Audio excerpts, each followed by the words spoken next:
Up next is a friend of Molly doing stand-up for the first time ever. So please welcome Molly's friend, Brad, to the Hangar stage.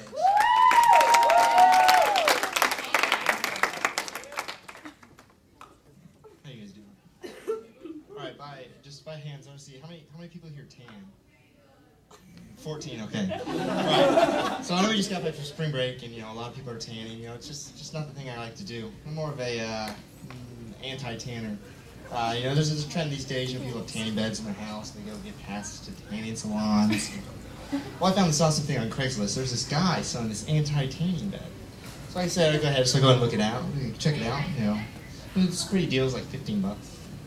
So I get there, and it's this. Let's see, it's like 7x3, really fancy looking box. It's got cushions in it, so I went ahead and bought it. He said he only had one previous owner. It smelled kind of weird. I don't really know where he got it. He said he only had one previous owner, but he's dead now, so it doesn't really matter. But I got that in my house. I like to sit in about 10-15 minutes a day, just relax. I've fallen asleep a couple times, but it's okay. I don't get burnt because there's no UV rays. So I like to keep myself pretty tan, or anti-tan, I'd say.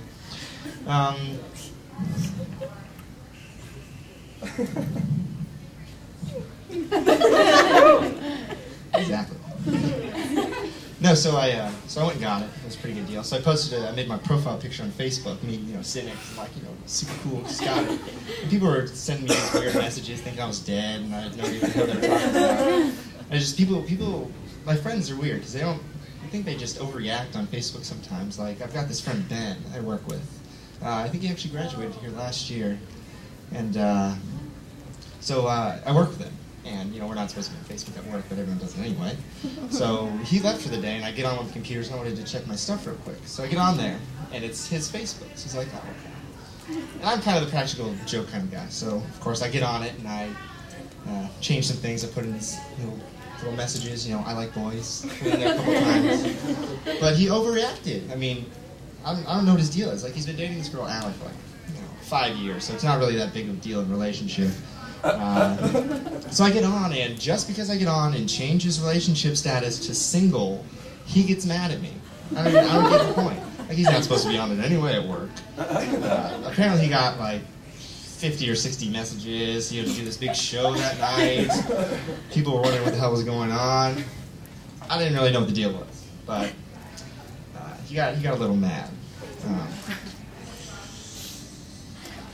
Speaking of his girlfriends, I don't get the deal. There's these celebrities sending each other photos of each other on text messages and stuff. I don't see the point of that. I mean, if you're going to send your boyfriend a picture of yourself and it might be a little risque, I mean, you might as well send it to all of his friends because they're going to see it eventually. You might as well go on Facebook and make your profile status. Look at my photo. Bam, look at me. I look awesome. Yeah, my friends don't understand me too well. Like, I've got a giant iPod music collection, a couple thousand songs, and I always get in trouble when I listen to it in the car with them because we'll be driving around listening to MGMT or Interpol, and Lady Gaga comes on, and then just out of nowhere, I hit next, and it just goes, Harry and Hermione go over to Princess talk to you. It's a little embarrassing. You have got Harry Potter audiobooks on that, and you just can't shuffle that in there. It's just bad. It's like, well, at least I don't have Nickelback on there. I mean, Nickelback, in my opinion, is a terrible band. You shouldn't have it on there. I mean, honestly, I would rather watch Baby Geniuses 2 Super Babies or the entire series of Lost back to back than listen to Nickelback. That's just how bad they are. Somehow, this is a true story right here. Billboard.com ranked them the best band of the decade, 2000 to 2010. I mean, I don't know what's going on. I think God's playing some practical joke on all of us. He's like, I'm just kidding, it's not Nickelback. But I mean, to me, that just started off a series of disasters. Because first, all right, Nickelback's best band ever, okay, according to them. And then we got earthquakes, in Haiti and Chile. And then, I don't know if you guys know, Corey Haim died today.